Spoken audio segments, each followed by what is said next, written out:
there was a moment when the world believed the voice of Julie Andrews would last forever.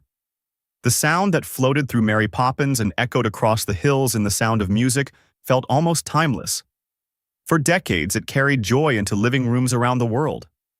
But behind that radiant smile lived a truth far more fragile.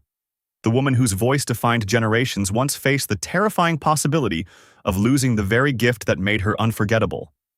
And the story begins long before the fame. Julie Andrews was born Julia Elizabeth Wells in 1935 in Walton-on-Thames, England. Her early life was shaped not by glamour but by uncertainty. During World War II, London was a city of sirens, ration books, and dark nights interrupted by bomb shelters. For a child, the world felt unstable. Yet in the middle of that chaos, something extraordinary appeared. A voice of astonishing clarity. She began performing while still very young. Audiences were stunned. At just 12 years old, she stepped onto the stage at the London Hippodrome and sang a demanding aria that many adults struggled to master. The room fell silent before erupting into applause.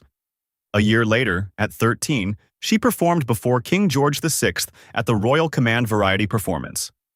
The frightened wartime child had become a prodigy, but talent alone does not guarantee a smooth path.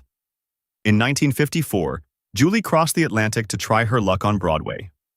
Imagine the courage that required. A 19-year-old arriving in New York with little more than determination and a voice people were beginning to whisper about. The gamble paid off.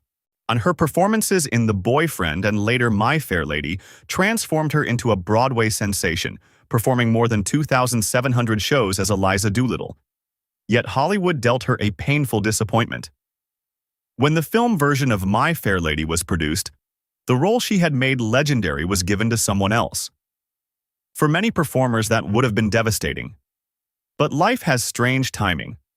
Soon afterward, Walt Disney offered her a new role, Mary Poppins. The film changed everything. In 1965, Julie Andrews won the Academy Award for Best Actress. 1 year later, she starred in The Sound of Music, a film that would earn over $286 million worldwide and become one of the most beloved musicals in cinema history.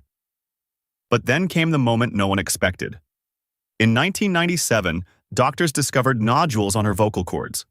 Surgery was meant to fix the problem. Instead, it caused irreversible damage. The soprano that had enchanted audiences for decades was gone. Imagine waking up and realizing the voice that defined your life might never return. For a time, Julie felt lost.